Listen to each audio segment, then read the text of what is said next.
শেরে বাংলা একে ফজলুল হক, শহীদ সোহরাওয়ার্দী, মৌলানা ভাসানী, মণি সিংয়ের প্রতি আমাদের বিনম্র শ্রদ্ধা।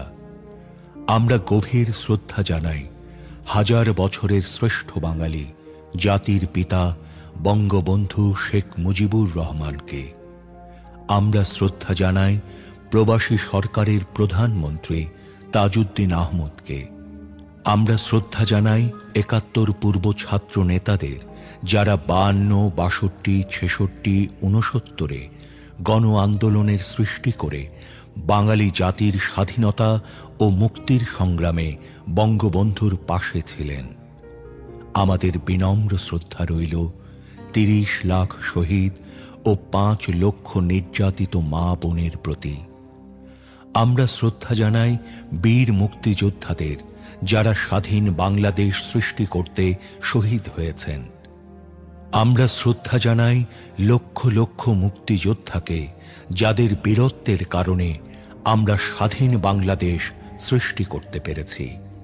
আমাদের গভীর শ্রদ্ধা রইল ৭১ সালের সেই জনগোষ্ঠীর প্রতি, যারা সীমাহীন কষ্ট ও নির্যাতন ভোগ করে মুক্তিযুদ্ধের প্রতি অনুগত থেকে মুক্তিযোদ্ধাদের সর্বাত্মক সহযোগিতা দিয়ে স্বাধীন বাংলাদেশ সৃষ্টিতে ভূমিকা রেখেছেন।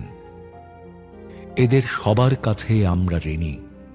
হাজার বছরের শ্রেষ্ঠ বাঙালি জাতির জনক বঙ্গবন্ধু শেখ মুজিবুর রহমানের কাঙ্ক্ষিত বাঙালি জাতীয়তাবাদী চেতনার বিকাশ, শোষিতের গণতন্ত্র, শোষণমুক্ত বৈষম্যহীন সমাজ, মানবিক মূল্যবোধ, সামাজিক ন্যায় বিচার, সামাজিক অর্থনৈতিক রাজনৈতিক সাম্য প্রতিষ্ঠা করে জনগণকে ক্ষমতার প্রকৃত মালিক করে আমরা এদের ঋণ শোধ করতে পারি। আসুন আমরা আমাদের পূর্বসূরীদের ত্যাগকে স্মরণ করে তাদের নির্দেশিত পথে দেশকে এগিয়ে নিই। জয় বাংলা। আমার নাম মতিয়ার রহমান সরকার, পিতার নাম জিয়ারউদ্দিন সরকার, আমার মাতার নাম মাহমুদা খাতুন। আমার স্থায়ী ঠিকানা হলো গ্রাম দক্ষিণনগর, ডাকঘর জয়দেবপুর, থানা সদর, উপজেলা সদর দিনাজপুর। আমি 1969 সাল থেকে তখনকার আন্দোলনের সাথে জড়িত। ডাইরেক্ট কোনো রাজনৈতিক আওয়ামী লীগের সঙ্গেও জড়িত ছিলাম না, বাট উদ্বুদ্ধ হয়েছিলাম যে এই পরিস্থিতিতে, এই ৬ দফা আন্দোলনের ভিত্তিতে আমার মনে হয়েছিল যে না, এইটা ন্যায্য দাবি। আমি তখন ছাত্র, এটা কেবিএম কলেজে বিএ দ্বিতীয় বর্ষের ছাত্র ছিলাম। এরপরে দাবি দেওয়ার আন্দোলন, তারপরে নির্বাচন, তারপরে তো ওই এক দফা স্বাধীনতা আন্দোলন। সেই সময় আমি মুক্তিযুদ্ধের সঙ্গে সম্পৃক্ত হয়ে যাই। বাংলাদেশ স্বাধীন বাংলাদেশের প্রথম শিক্ষামন্ত্রী অধ্যক্ষ ইউসুফ সাহেব, আব্দুর রহিম, ইনাদের সঙ্গে আমার সম্পর্কের ঘনিষ্ঠতা ছিল। যখন যুদ্ধ শুরু হয়ে যায়, তারপরে আমরা কারফিউ দিয়েছিল, কারফিউ শহরে ঢুকি, সবাই ছাত্র, যেমন সাইফুদ্দিন, হাসেন, এরা আমরা নিজ নিজ বাবার বন্দুক নিয়ে তখন ওই কারফিউ খানদের করার জন্য গেছিলাম। মহারাজা স্কুল, দিনাজপুর মহারাজা স্কুলে, এই জায়গায় আমরা কারফিউ ভাট করে প্রথম শুরু হয়। 17 দিনের মতো সেই সময় দিনাজপুর মুক্ত ছিল।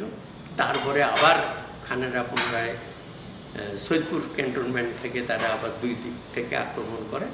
তখন কিছু লোক, বেঙ্গল রেজিমেন্টের লোক, বেঙ্গালি, আমাদের স্থানীয় বেঙ্গালির থাকে, ওরা ব্যারিকেড ছিল, ওরা ওখানে টিকতে না পারে চলে আসে, আমার বাড়িতে আসে, অস্ত্র সহ ওরা আসে, জমা হয়। ওদেরকে রাত্রে খাওয়া দাওয়া করায়, আমরা পাড়ার মানুষ সবাই মিলে, স্থানীয় লোক সবাই মিলে খাওয়া দাওয়া করে ওরা যা হাতিয়ার নিয়ে আসলে সবগুলো তারা নিয়ে যেতে পারছে না। আমাকে ওরা বললো যে আমাদেরকে ইন্ডিয়া যাওয়ার রাস্তা দেখায় দেন। তো ওরা সব হাতিয়ার নিয়ে যেতে পারেনি, কিছু হাতিয়ার আমার এখানে রেখে এসেছে, এগুলো রেখে দেন, কাজে লাগবে। ওদেরকে ওই আত্রাই নদীর পাড় দিয়ে ওদেরকে আমি ইন্ডিয়া যাওয়ার রাস্তা দেখিয়ে নিয়ে যাই, রেখে ইন্ডিয়ার দিকে ডুবে দিই। পরে আর আমার এক ফুফাতো ভগ্নিপতি ছিল, সে ছিল মুজাহিদ, তার দ্বারাই এই অস্ত্রগুলো যে ছিল আমি স্থানীয় ছেলেপেলেদেরকে নিয়ে ট্রেনিং শুরু করি। ওর মুজাহিদ ট্রেনিং ছিল, ও ট্রেনিং দিত। এক পর্যায়ে আমার মনে হলো যে এই ট্রেনিংটাই তো যথেষ্ট না, নিয়ে যাও আমরা উচ্চতর প্রশিক্ষণ নেওয়া। আমি ওখান থেকে যে প্রথমে কাটালা ক্যাম্পে ছিলাম, যে পরে আপনারা শুনছেন major general Fazlur Rahman BDR, সেই ইয়ারের বিডিআরের ইয়ে ছিল, ও তখন ওই ক্যাম্পের ইনচার্জ ছিল। এখানে থাকার পরে এখান থেকে তারপরে আমি প্রাণসাগর যাই। প্রাণসাগর থেকেও বেশ কিছুদিন প্রাথমিক প্রশিক্ষণ নেওয়ার পর পরে আমরা একটা গ্রুপ আমরা চলে যাই শিলিগুড়ি পানিঘাটা উচ্চতর প্রশিক্ষণের জন্য। এখানে 29 দিনের মতো প্রশিক্ষণ গ্রহণ করি। ইন্ডিয়ান আর্মির আর.সি. মজুমদার ওই ক্যাম্পের ইনচার্জ ছিল, শিলিগুড়ি ক্যাম্পের। এইখানে আমরা ট্রেনিং নিই। ট্রেনিং শেষে যখন আমরা ফিরে আসি, তখন আমি জানতে পারলাম যে আমাদের বাড়িঘরে আমার বাড়িঘরে সবাইকে ধরে নিয়ে গেছে এবং বাড়িঘর আগুন লাগাই দিয়ে পুড়ে দিছে, এবং ওইখানে আমাদের বাড়িতে আশ্রয় নেওয়া 3 জন লোককে তারা মেরে ফেলছে। আর যারা ওই যে প্রশিক্ষণ দেওয়া ছিলাম যাদেরকে এখানে, তাদেরকে যথেষ্ট অত্যাচার করছে, টর্চারিং করছে, এটা শুনি। তারপরে আমি তরঙ্গপুরে আসি। তরঙ্গপুরে এখান থেকে আমাদের সেক্টর কমান্ডার তখন ছিল নাজমুল, উনি ওইখানে করি। উনিও শিলিগুড়ি কনফারেন্সে, মুক্তিযোদ্ধা কনফারেন্সে যোগ দিতে গিয়ে রোড অ্যাক্সিডেন্ট করে, খাদে পড়ে গেছিল গাড়ি, ওনার পরে পরে আমাদের এখানে অন্য কমান্ডার আসে। ওইখান থেকে অস্ত্র আমাদেরকে সরবরাহ করা হয়। ওখান থেকে পাঠানো হইলো আমাদেরকে আমাদের অঞ্চল, যার অঞ্চল, ওইখানে আমাদের সাবসেক্টর একটা ছিল, ওখানে শিখ ভদ্রলোক ছিল, ওনার আন্ডারে আবার ওখান থেকে লিপিবদ্ধ করে আমাদেরকে ভাগ করে দেওয়া হতো বিভিন্ন জায়গায় অপারেশনের জন্য। আমি নিজেই ছিলাম গ্রুপ কমান্ডার। আমার আন্ডারে তখনকার আমার আন্ডারে 33 জন মুক্তিযোদ্ধা ছিল। এই 33 জন মুক্তিযোদ্ধার আমার এফএম নাম্বার হইল 2508। এর মধ্যে একজন ঢাকার ছেলে ছিল, একটাই বাইরের লোক ছিল না, সব আমরা স্থানীয় দিনাজপুরের অঞ্চলে ছিলাম। এদের মাধ্যমে আমরা বিভিন্ন অপারেশনে অংশগ্রহণ করি। নির্দেশিত মতো সাবসেক্টর থেকে বলে দেওয়া হতো যে এগুলা যেমন মাইন পোতা, হ্যারাসমেন্ট, ফায়ার করা। ভারত আমাদের স্বীকৃতি দেওয়ার আগে পর্যন্ত এইগুলা কাজ আমাদের ছিল। হয়তো বা কোথাও ওদের যোগাযোগ বিচ্ছিন্ন করে দিতাম, দিয়ে চলে আসতাম, এই ধরনের। স্বীকৃতি দেওয়ার পর সরাসরি তখন আমাদেরকে ইন্ডিয়ান রেজিমেন্টের আন্ডারে অপারেশনে যেতে হয়। তাদের আন্ডারে আমাদের সেনাবাহিনী ছিল, মিলিটারি রেজিমেন্টের লোকও ছিল। এরকম অপারেশন 2টা করা হয়েছিল, যার মধ্যে একটা ছিল রামসাগরে, আর একটা ছিল রামসাগরের পূর্ব পাশে আরেকটা জায়গায়। এই অপারেশনগুলোতে আমাদের সম্পৃক্ত করা হয়। মোহনপুরে একটা ডাইরেক্ট যুদ্ধে অংশগ্রহণ করা। তখন আমার আর ইন্ডিভিজুয়াল ছিলাম না, আমাদের ডাকা হইতো কখন কী করতে হবে না করতে হবে, ডাকে নিয়ে গেলে ওইখানেই সব রাতারাতি ব্রিফিং, তখন আর ছেড়ে দিত না, ব্রিফিং দিয়ে সঙ্গে সঙ্গে ওদের সঙ্গেই চলতে হতো। এটা হলো একটা সংক্ষিপ্ত মোটামুটি আলোচনা বা কথা বলা। আর এখানে একটা বড় ট্র্যাজেডির ঘটনা আছে, সেটা হলো আমার যে স্কুল থেকে আমি পাশ করছি, দিনাজপুর মহারাজা গির্জানাথ হাই স্কুল, এই স্কুলে একটা ট্রানজিট ক্যাম্প করা হয়। আমরা তখন ছিলাম তরঙ্গপুর 7 সেক্টরের আন্ডারে। তারপরে স্বাধীনতার পর ওই 7 সেক্টর চলে আসে বগুড়ার দিকে, আর আমাদেরকে হস্তান্তর করা হয়, দিনাজপুর সেক্টরটাকে হস্তান্তর করা হয় 6 সেন্টারের আন্ডারে। এটার কমান্ডার ছিল বঙ্গবন্ধু হত্যার আসামি শাহরিয়ার। তার দেওয়া সার্টিফিকেট আমার কাছে এখনও আছে, তার হাতে স্বাক্ষর করা। তো এই জায়গায় অস্ত্র জমা দিই। অস্ত্র জমা দেওয়ার পর 72 সালের 6 জানুয়ারি এইখানে একটা দুর্ঘটনা ঘটে, যেটা সবচেয়ে মর্মান্তিক ঘটনা।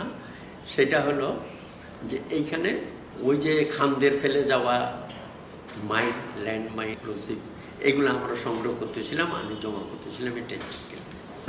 তো আমি ট্রানজিট ক্যাম্পে জমা দেওয়ার পর, আমার অস্ত্রশস্ত্র জমা দেওয়ার পর আমরা বন্ধুর খোঁজে যাই। তখন আসি, মাগরিবের আজান হচ্ছে এরকম সময়, তখন দিনাজপুর জিলা স্কুলের সামনে আমি আসছি, তখন বিস্ফোরণ হল, মানে বিকট বিস্ফোরণ, যেটার শব্দ আমাদের দিনাজপুর থেকে বালুঘাট পর্যন্ত শোনা গেছে।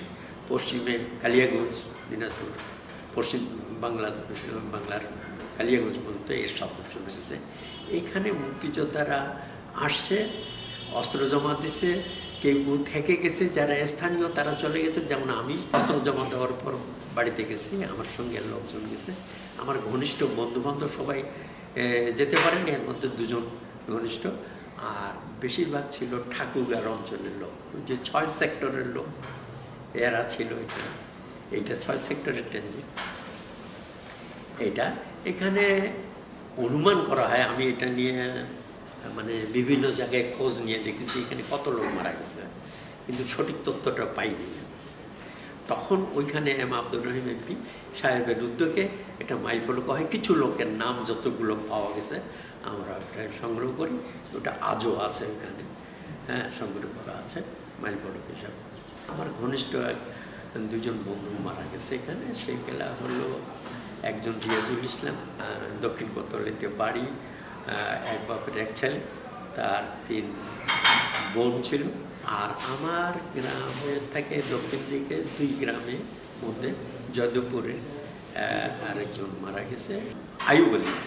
পরবর্তীতে আমি শিক্ষক হিসাবে চাকরি করছি এবং রিটায়ার করছি, একই স্কুল ঢুকে, ওই যদুপুর স্কুল। এটা স্কুল হলে এর পরের পাড়ার প্রথম বাড়িটাই আইয়ুব আলীর বাড়ি। আর ওর বাবার সঙ্গে আমি স্কুল ম্যানেজিং কমিটির গঠন করার পর আমি দীর্ঘদিন কাজ করছি। তো আইয়ুব আলীর কথা তার বাবাকে আমি কোনোদিনই বলিনি।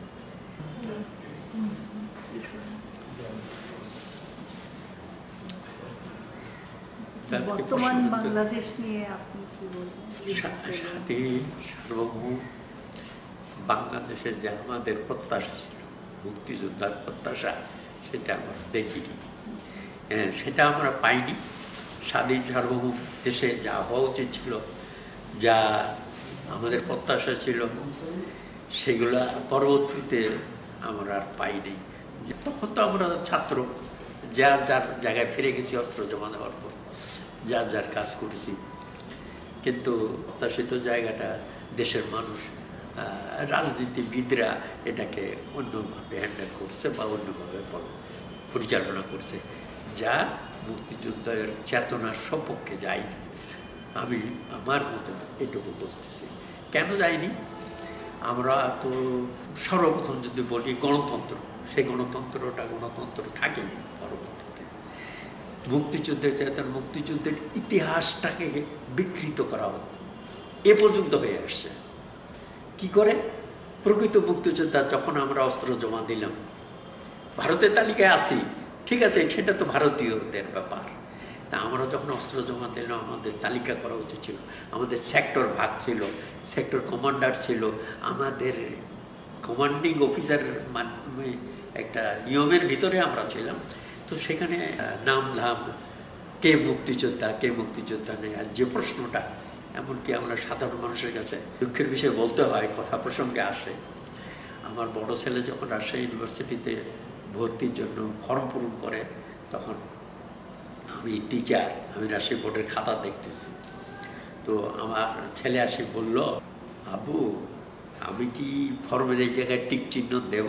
তো বুঝেই গেলাম যে সে কী জানতে চাচ্ছে। তো আমি বললাম যে বসো। তারপরে আমি খাতা দেখছিলাম, খাতাটা দেখা বন্ধ করে ফাইলটা নিয়ে আসছিলাম, আমার মুক্তিযোদ্ধার ফাইলটা নিয়ে আসিয়ে ওকে দিলাম যে দেখো দেখি এই কাগজগুলা। মানে ও যেমন ইনডাইরেক্ট আমাকে প্রশ্ন করছে, বাজারে শুনছে, চায়ের দোকানে শুনছে তার বাবা প্রকৃত মুক্তিযোদ্ধা কি না। একটা ছেলের কাছ থেকে যখন তার বাবা এই কথাটা শোনে, কেমন লাগে? তো আমিও ইনডাইরেক্টলি তাকে বললাম ফাইলটা নিয়ে এসে, ফাইলটা দেখো। তার মানে আমি ইনডাইরেক্টলি বলছি ফাইলটা পড়ো, তারপরে তার জ্ঞানটা হোক যে তার বাবা প্রকৃত মুক্তিযোদ্ধা না ভুয়া মুক্তিযোদ্ধা। এই জিনিসটা পরে ও যদিও সে মুক্তিযোদ্ধার কোটায় নেয়, এমনিতেই চান্স পেয়েছে। তো এরকম ঘটনা আমাদের অহরহই। ছেলের কাছে যদি এ ধরনের প্রশ্নের সম্মুখীন হওয়া যায়, এটা কতটুকু, সেই ইতিহাস পড়তে গেলে আমরা যদি এখনো দেখতেছি মুক্তিযোদ্ধা মুক্তিযোদ্ধা মুক্তিযোদ্ধা বাড়তে আছে বাড়তে, সেই এই তালিকা ওই তালিকা অমুক তালিকা। আমি টুকটাক লিখি মাঝে মধ্যে ফেসবুকের মাধ্যমে। আমার ছোট প্রথম স্ত্রী মারা গেছে, 3 ছেলে, এরা সবাই ঢাকাই থাকে এখন। দ্বিতীয় বিয়ে করে, দ্বিতীয় ওয়াইফের মেয়ে চিড়িয়াখানায়, এখন চিড়িয়াখানা ইউনিভার্সিটির ফার্স্ট ইয়ারের ছাত্র, এবার ছাত্রী, সে পরীক্ষা দিচ্ছে ওইখানে। তো এই বিষয়গুলো নিয়ে আমরা বিভিন্ন সময় বিভিন্ন সাংগঠনিকভাবে, ঠিক আছে, আমরা তো চাইনি যে আমাদের ভাতা দেওয়া হোক, আমাদের সম্মানী বীর মুক্তিযোদ্ধার তালিকা আমরা চাইছি কি রাষ্ট্রীয় মানে সাংবিধানিকভাবে স্বীকৃতি, যে মুক্তিযুদ্ধের মাধ্যমে দেশ স্বাধীন হয়েছে। কারা কারা হয়েছে তার তো তালিকা। আর যদি দেশ স্বাধীন মুক্তিযুদ্ধ হয়, নিশ্চয়ই মুক্তিযোদ্ধারা মুক্তিযুদ্ধ করছে। তো এই যোদ্ধাদের তালিকা থাকবে না কেন দেশে? আজও আমরা এই বিভিন্ন জনের এই প্রশ্নের উত্তর দিতে হয় কেন? এটা সবচেয়ে বড় দুঃখের জায়গা। আমরা কি পাবো কি পাবো না, এটা নিজের জন্য তো মুক্তিযুদ্ধে যাইনি। যেমন আমার বাবার, আমার সব পরিবারের সব লোককে নিয়ে যাওয়া হয়েছিল, আমার বাড়িঘর পুড়িয়ে দেওয়া হয়েছিল। ওই যে বললাম 3 জন মানুষকে আমার বাড়িতে হত্যা করা হয়েছে। হ্যাঁ, পরবর্তীতে আমি মুক্তিযোদ্ধা হয়ে এসে ওই রাজাকারের তাকে আমাদের হাতেই হয়েছে। কিন্তু এই জিনিসগুলা, কে রাজাকার কে মুক্তিযোদ্ধা, এই প্রশ্নটা তো রাজনীতিবিদদের কাছে আমাদের, কেন আপনারা আমাদেরকে এই পর্যায়ে রাখলেন? এই স্বাধীন দেশের সকল সুযোগ সুবিধা আপনারা ভোগ করেন, এমপি হন, মন্ত্রী হন, প্রাইম মিনিস্টার হন। মুক্তিযোদ্ধাদের ন্যূনতম একটা সার্টিফিকেট আমি চাইছিলাম, যে সংবিধানের প্রথম বিল যেটা বাংলাদেশ সংসদে উত্থাপিত হবে, সেই বিলটা হবে মুক্তিযোদ্ধার বিল। মুক্তিযোদ্ধার স্বীকৃতি থাকবে ওই জায়গায়, এবং মুক্তিযোদ্ধার, এবং আমরা কিছুই পাবো না, কিছু চাইও নাই, আজও চাই না। চাইছিলাম একটা স্বীকৃতি সনদ, অন্তত তখনকার বঙ্গবন্ধুর হাতের স্বাক্ষরিত একটা সনদ, সেটুকু আমরা পাইনি। বড় দুঃখের বিষয় যে আমরা যা পাইলাম সেটা শুধু ধিক্কার, ঘৃণা। আজকে 53 বছর পরেও শুধু এইটাই পাই, এবং এইটাই সবচেয়ে বড় দুঃখের বিষয়। আমরা তো বাড়ি গাড়ি চাই নাই, আমরা চাকরিও তখন চাই নাই, কিছুই চাই না, আমরা ছাত্র ছিলাম।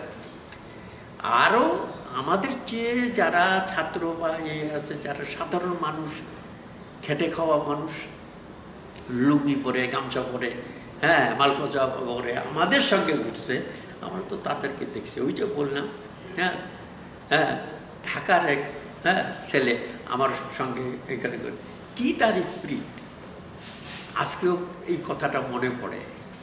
ঢাকা থেকে গেছে, ট্রেনিং নিয়েছে, তারপর সে যুদ্ধ করছে আমার সঙ্গে দিনাজপুরে। সেই সলেমানকে আজও আমি আর দেখিনি। ওই স্বাধীনতার বর্ষে চলে আসে, আজও আমি দেখিনি, পাইনি। এই যে মানে জিনিসটা, এটা আমার মনে হয় যে এটা রাজনীতিবিদরা এর জন্য দায়ী।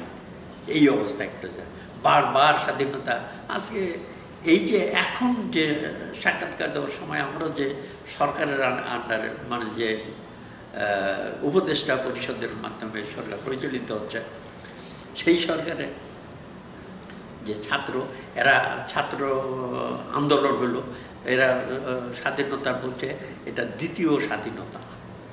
এই প্রশ্নটা আসে কেন? দ্বিতীয় স্বাধীনতা তো যদি আমার বিবেক বলে যে প্রথম স্বাধীনতা পাকিস্তানের কাছ থেকে আমরা আনলাম। আমি অনেক সময় লিখি বলেই বলি যে ফেসবুকে সেটা দিয়েছি যে আমরা ভৌগোলিক স্বাধীনতা অর্জন করেছি। অনেকে প্রশ্ন করে ফেসবুকে, ভৌগোলিক স্বাধীনতা, তারপর আর কি স্বাধীনতা? আচ্ছা, অনেক আছে। অর্থনৈতিক স্বাধীনতা আছে, রাজনৈতিক স্বাধীনতা আছে, নিজের পায়ে দাঁড়াবার মতো স্বাধীনতা থাকতে হবে। স্বাধীনতা তো শুধু ভৌগোলিক সীমাবদ্ধ একটা এলাকায় নয়, তাহলে এই জায়গাটা আমরা পাইনি। আছে 53 বছর এই ছেলেরা, আমাদের প্রজন্মের সন্তানরা এখন এরা বলতেছে আমরা দ্বিতীয় স্বাধীনতা অর্জন করলাম, দ্বিতীয় স্বাধীনতা পেলাম। তাহলে কিন্তু সহজেই প্রশ্ন আসে, এই দ্বিতীয় স্বাধীনতা কার কাছ থেকে? দ্বিতীয় স্বাধীনতা আমরা কোথায় কিভাবে আসলাম? তাহলে কি আমরা স্বাধীনতা হারিয়ে ফেলেছিলাম? এই জিনিসগুলো আসে। 53 বছরে আমি আবারও বলবো, রাজনীতিবিদরা আমাদের সঠিক নেতৃত্ব দিতে ব্যর্থ হয়েছে। 30 লক্ষ শহীদ ও 5 লক্ষ নির্যাতিত মা বোনের সম্ভ্রমের বিনিময়ে আমরা স্বাধীন। লক্ষ লক্ষ মুক্তিযোদ্ধা বীরত্বের সাথে যুদ্ধ করেছে বলে আমরা স্বাধীন। হাজার হাজার যোদ্ধা বীরত্বের সাথে যুদ্ধ করে শহীদ হয়েছে বলে আমরা স্বাধীন। কোটি কোটি লোক আমাদের সমর্থন করতে গিয়ে অবর্ণনীয় দুঃখ কষ্ট সয়েছে বলেই আমরা স্বাধীন। হাজার বছরের শ্রেষ্ঠ বাঙালি জাতির জনক বঙ্গবন্ধু শেখ মুজিবুর রহমানের কাঙ্ক্ষিত বাঙালি জাতীয়তাবাদী চেতনার বিকাশ, শোষিতের গণতন্ত্র, শোষণমুক্ত বৈষম্যহীন সমাজ, মানবিক মূল্যবোধ, সামাজিক ন্যায় বিচার, সামাজিক অর্থনৈতিক রাজনৈতিক সাম্য প্রতিষ্ঠা করে জনগণকে ক্ষমতার প্রকৃত মালিক করে আমরা এদের ঋণ শোধ করতে পারি। আসুন আমরা আমাদের পূর্বসূরীদের ত্যাগকে স্মরণ করে তাদের নির্দেশিত পথে দেশকে এগিয়ে নেই। জয় বাংলা।